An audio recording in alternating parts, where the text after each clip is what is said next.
तो इसे ऐसे जोड़ के देखा जा रहा है कि जो ये विरोध कर रहे हैं वो हिंदू विरोधी है, मोदी विरोधी है, इस तरह का परसेप्शन बनाया जा रहा है। माने वही उन्होंने एक धारणा तैयार कर रखी है कि आप हमारे फ्रेम में आ जाओ तभी आप हिंदू हो, नहीं तो आप हिंदू नहीं हो। हिंदू धर्मशास्त्र को मानो चाहे मत मानो, बस हमारी शरण में आ जाओ, हमारा जयकार बोलो, हम आपको बहुत बड़ा हिंदू घोषित कर देंगे। तो भैया वो वाले हिंदू हम नहीं हैं, हम तो धर्मशास्त्र के अनुसार अपने जीवन को चलाते हैं, तब अपने को छोटा सा हिंदू कहने की हिम्मत करते हैं। आपको नहीं लगता कि शंकराचार्यों को निमंत्रण ना देना, शंकराचार्यों को तो स्वयं मोदी जी को आकर निमंत्रित करना चाहिए, आमंत्रित करना चाहिए? क्या इससे देश की बदनामी नहीं हो रही है, सनातन धर्म की बदनामी नहीं हो रही? आप शंकराचार्य जी की बात कर रही हैं, यहाँ तो देश के राष्ट्रपति को ही निमंत्रित नहीं किया जा रहा था। जब लोगों ने हल्ला मचाया तब बाद में जाके दिया।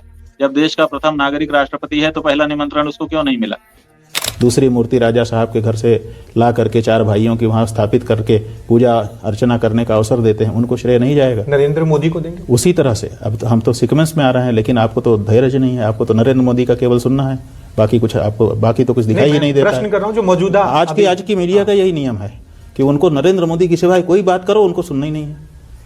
हेलो हाय नमस्ते सत श्री अकाल आदाब अस्सलाम वालेकुम दोस्तों, मैं नौशाद इंडिया से। दोस्तों आज की वीडियो बहुत ज्यादा इंटरेस्टिंग होने वाली है, तो चलिए जल्दी से वीडियो को शुरू करते हैं। लेकिन वीडियो को शुरू करने से पहले अगर अभी तक आप लोगों ने मेरे चैनल को सब्सक्राइब नहीं किया है तो प्लीज मेरे चैनल को सब्सक्राइब कर लें, साथ में बेल आइकन को भी दबा लें जिससे कि मेरी सारी वीडियो आप तक पहुंच सके। तो चलिए दोस्तों जल्दी से वीडियो को शुरू करते हैं। जो लोग ये कह रहे हैं कि हम राम को लाए, उन लोगों से पूछिए कि आज राम अगर वहां पर बैठने के लिए अवसर बन रहा है जी, तो ये कैसे बन रहा है?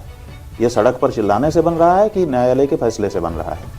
तो आपको स्पष्ट हो जाएगा कि सड़क पर चिल्लाने से कुछ नहीं हुआ, लेकिन न्यायालय के निर्णय से हुआ। लेकिन महाराज जी उसमें कहा एक अब आप नहीं सुनोगे, एक सेकंड, अब आप सुनोगे नहीं? नहीं मैं सुनूंगा नहीं, मेरे सुनो। आप क्यों सुनते नहीं हो? जब आपने पूछा कि कहा जा रहा है कि योगदान क्या है और हम योगदान बता रहे हैं तो आप सुनना चाहते हो? क्यों नहीं सुनना चाहते हो? जी बताइए। क्योंकि आपको योगदान बताना ही नहीं है।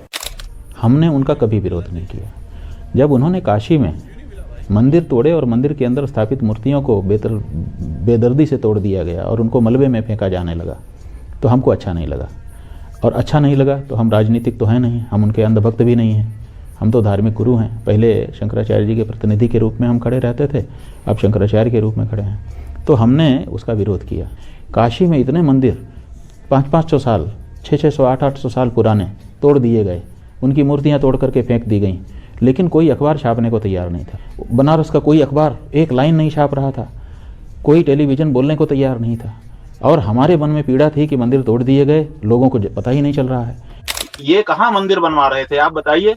इन्होंने जब न्यायालय में मुकदमा चल रहा था राम जन्मभूमि का, तो कौन, भाजपा पार्टी थी, विश्व हिंदू परिषद पार्टी थी, बजरंग दल पार्टी थी, दुर्गा वाहिनी पार्टी थी, राष्ट्रीय स्वयंसेवक संघ पार्टी था, कोई मुकदमे में लड़ने नहीं गया। ये तो 1986 में हिमाचल प्रदेश में बैठक करके प्रस्ताव पारित कर चुके थे कि आस्था का मुद्दा है, न्यायालय इसमें फैसला ही नहीं कर सकता है। तो जब न्यायालय फैसला नहीं कर सकता भैया, तो आप न्यायालय को मानते ही नहीं हो, आप केवल सड़क पर हल्ला मचा रहे थे। तो ये जीत तो न्यायालय से हुई ना। तो न्यायालय के पहले ये लोग आंदोलन करते थे, तब हमने ये कहा था कि ये मंदिर बनाने वाले नहीं है। न्यायालय में जो लोग लड़ रहे थे उनका योगदान है ना, उन्होंने न्यायालय में अपना पक्ष रखा, विजय प्राप्त की, भूमि उनको मिल गई। उसके बाद सरकार में होने के कारण ये आकर के बैठ गए और इन्होंने मंदिर बनाना शुरू किया।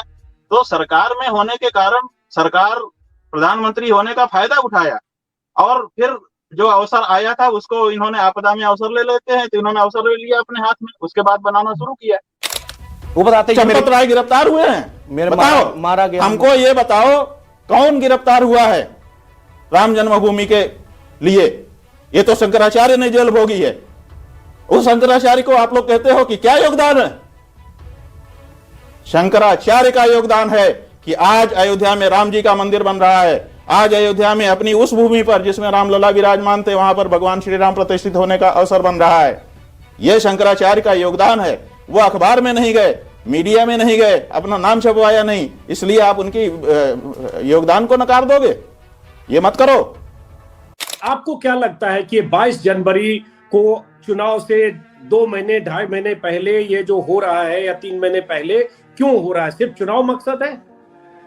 अब इसमें कोई छुपी बात है? आप लोग सब समझ करके भी अनजान बच करके पूछते हैं। ये एकदम साफ है कि ये चुनाव के कारण जल्दी प्रतिष्ठा की जा रही है बिना मंदिर बने। ये असल में मोदी जी को धोखा दिया है उनकी टीम ने। ये जो चंपत राय नाम का व्यक्ति है और ये जो उसके साथी लोग हैं निपेंद्र मिश्रा वगैरह, इनका फेलियर है ये कि टाइम पर इन्होंने उसको तैयार नहीं कर दिया। क्या मतलब है तुम्हारा? जाने कौन सा दानव पनप रहा है यहाँ। कुछ खतरनाक हो रहा है यहाँ पर। आप लोग अंधे हैं अगर आपको दिखाई नहीं देता है तो। अंधे हैं आप लोग। 22 जनवरी को अयोध्या में भव्य राम मंदिर में प्राण प्रतिष्ठा का आयोजन है।